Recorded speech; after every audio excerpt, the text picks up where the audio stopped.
اعوذ باللہ من الشیطان الرجیم بسم اللہ الرحمن الرحیم قال یا آدم انبئہم باسمائہم، اللہ نے فرمایا کہ آدم ان کو بتاؤ ان کے نام. فلما انباہم باسمائہم، تو جب انہوں نے بتا دیے ان کو فرشتوں کو ان کے نام، قال الم اقل لکم انی اعلم غیب السماوات والارض، تو اللہ نے فرمایا کہ میں نے کہا نہیں تھا کہ میں جانتا ہوں آسمانوں اور زمین کی تمام غائب چیزوں کو جو تمہاری نگاہوں سے بھی اوجھل ہے، غیب، میں ہر شے کا جاننے والا ہوں. وَأَعْلَمُ مَا تُبْدُونَ وَمَا كُنْتُمْ تَكْتُمُونَ، اور میں جانتا ہوں جو کوئی تم ظاہر کر رہے تھے اور جو کوئی تم چھپا رہے تھے. چھپانے میں محسوس ہوتا ہے کہ ان کی خواہش یہ تھی کہ خلافت ہمیں ملے. ہم خدام ادب ہیں، ہر وقت تسبیح و تحمید اور تقدیس میں مصروف ہیں، جو حکم ملتا ہے بجا لاتے ہیں، تو یہ خلافت کسی اور مخلوق کو کیوں ملے؟ یہاں صرف یہ اور بتا دوں کہ یہ چونکہ اب ایک تیسری مخلوق کا ذکر بھی بعد میں آئے گا، 3 صاحب تشخص مخلوقات ہیں اللہ کی، صاحب تشخص، صاحب شعور، جن میں میں کا شعور ہے، انا، میں. ایک ملائکہ ہے، ان کی تخلیق نور سے ہوئی ہے. ایک انسان ہے جن کی تخلیق گارے سے ہوئی ہے. ایک جنات ہیں جن کی تخلیق آگ سے ہوئی ہے. باقی حیوانات ہیں، ان میں شعور تو ہے، خود شعوری نہیں ہے. Self consciousness, there is a world of difference between consciousness and self consciousness. انسان جب دیکھتا ہے تو اس کو یہ بھی معلوم ہے میں دیکھ رہا ہوں. کتا بلہ دیکھتا ہے، اسے یہ اندازہ نہیں ہوتا کہ میں دیکھ رہا ہوں. دیکھنے کا ایک نتیجہ ہے جو نکل آتا ہے، لیکن میں کا وجود نہیں ہے. یہ انا، سیلف، ایگو، یہ انسان میں ہے، جنات میں ہے، شعور میں، اور فرشتوں میں ہے. ایک نوری مخلوق، ایک ناری مخلوق، ایک زمین کے اس کرسٹ میں یہ جو مٹی اور گارے، مٹی کا اور پانی کا جو ملغوبہ ہے گارے کی شکل میں، اس سے بنا ہے. قال یا آدم انبئہم باسمائہم فلما انباہم باسمائہم قال الم اقل لکم انی اعلم غیب السماوات والارض واعلم ما تبدون وما کنتم تکتمون وَإِذْ قُلْنَا لِلْمَلَائِكَةِ اسْجُدُوا لِآدَمَ فَسَجَدُوا إِلَّا إِبْلِيسَ. اور یاد کرو جب کہ ہم نے کہا فرشتوں سے سجدہ کرو سب کے سب آدم کو، جھک جاؤ آدم کے سامنے. فسجدوا، ان سب نے سجدہ کیا، الا ابلیس، سوائے ابلیس کے. پہلی بات تو یہ سمجھیے کہ تمام ملائکہ کے سجدے کی ضرورت کیا تھی. کیا یہ صرف تعظیماً تھا؟ اور تعظیماً اگر تھا تو کیا آدم خاکی کی تعظیم تھی یا کسی اور شے کی تعظیم تھی؟ مکی صورتوں میں یہ بات 2 جگہ واضح کی گئی ہے.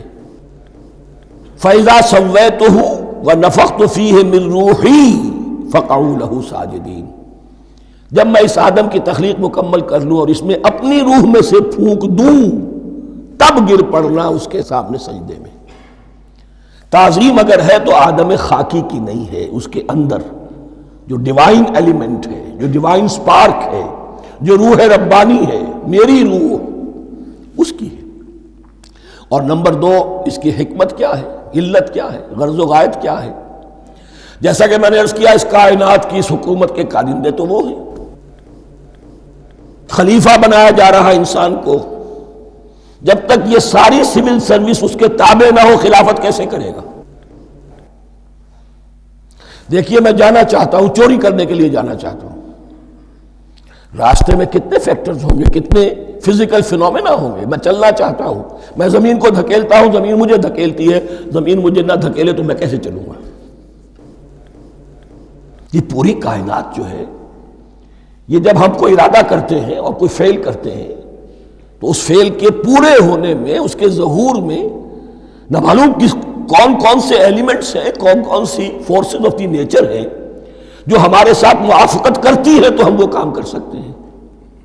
اور ان سب پر فرشتے مامور ہیں، ہر ایک کی اپنی ڈومین ہے. اگر وہ تابع نہ ہوں تو خلافت کی کوئی معنی نہیں. خلافت دی گئی ہے، یہ ادھر جانا چاہتا ہے جانے دو، یہ نماز کے لیے مسجد میں جانا چاہتا ہے جانے دو، یہ چوری کے لیے نکلا ہے نکلنے دو، اس لیے کہ اس کو جو اختیار دیا گیا ہے اس کے اختیار کے استعمال میں یہ تمام جو قوتیں ہیں وہ اس کے ساتھ موافقت کرتی ہیں، تب اس کا کوئی ارادہ وہ اچھا ہو یا برا وہ پایہ تکمیل کو پہنچ سکتا ہے۔ یہ گویا کہ سبارڈینیشن اس کے لیے سمبل کہ تمام فرشتوں کو جھکا دیا گیا۔ البتہ اس آیت میں ایک مغالطہ پیدا ہوتا ہے، الا ابلیس، سوائے ابلیس کے۔ مغالطہ یہ پیدا ہوتا ہے کہ شاید وہ بھی فرشتہ تھا، اس لیے کہ حکم تو فرشتوں کو دیا گیا تھا۔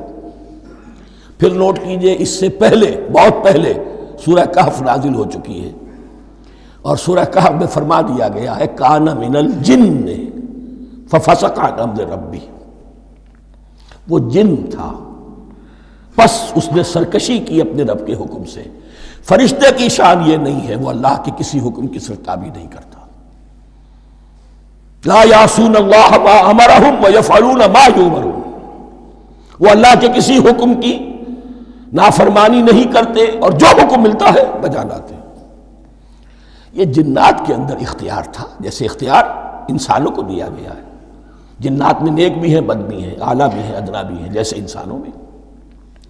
لیکن یہ عزازیل جو جن تھا علم اور عبادت دونوں کے اعتبار سے بہت بلند ہو گیا تھا، اور یہ فرشتوں کا یوں سمجھیے کہ ہم نشین، فرشتوں کے ساتھ اس طور سے شامل، جیسے بہت سے انسان بھی اگر اپنی بندگی میں، زہد میں، عبادت میں، نیکی میں ترقی کریں تو ان کا ملائے اعلیٰ کے ساتھ، عالم ارواح کے ساتھ، عالم ملائکہ کے ساتھ ایک رابطہ قائم ہوتا ہے۔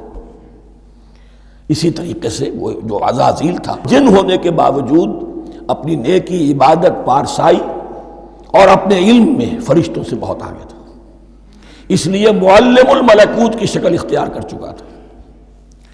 اس کو اپنی زوم تھا، یہ بات جیسا کہ میں نے عرض کیا 7 مرتبہ قرآن میں یہ بات آئی ہے، قصہ ابلیس و آدم، کہ فرشتوں کو حکم ہوا کہ سجدہ کرو، سب جھک گئے، ابلیس نے سجدے سے انکار کر دی 7 مرتبہ۔ یہ 7ویں مرتبہ ہے جو ہم پڑھ رہے ہیں، مصحف میں پہلی مرتبہ آ رہا ہے، ترتیب نزول میں 7ویں مرتبہ آ رہا ہے۔ یہ آدم و ابلیس کا قصہ اس سے آگے سورہ اعراف میں آئے گا، پھر سورہ ہجر میں آئے گا، سورہ بنی اسرائیل میں آئے گا، سورہ کہف میں آئے گا، سورہ طٰہٰ میں آئے گا، سورہ صاد میں آئے گا، 6 مرتبہ مکی قرآن میں، 1 مرتبہ یہاں۔ تو یہاں اشارہ نہیں کیا، اس لیے مغالطہ ہو سکتا ہے، لیکن یہ کہ سورہ کہف میں آپ کو بتا چکا ہوں کان من الجن ففسق عن امر ربی، اس نے اپنے رب کے حکم سے سرتابی۔ ابلیس اس کا صفاتی نام ہے اب، اس لیے کہ اب لسیبلسو کے معنی ہوتے ہیں مایوس ہو جانا۔ یہ اللہ کی رحمت سے بالکل مایوس ہے، اور مایوس جو ہو جائے وہ شیطان ہو جاتا ہے۔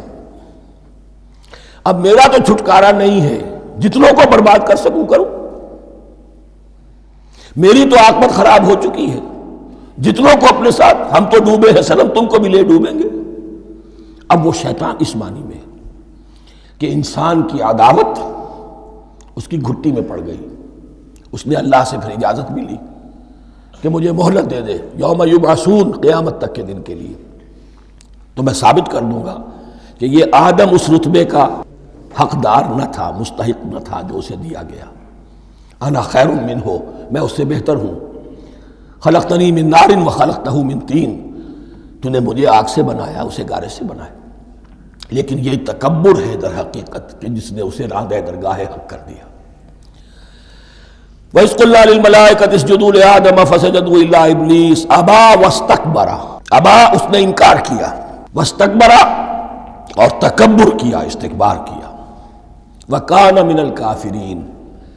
کانا عربی زبان میں 2 طرح کا ہوتا ہے، تامہ، ناقصہ۔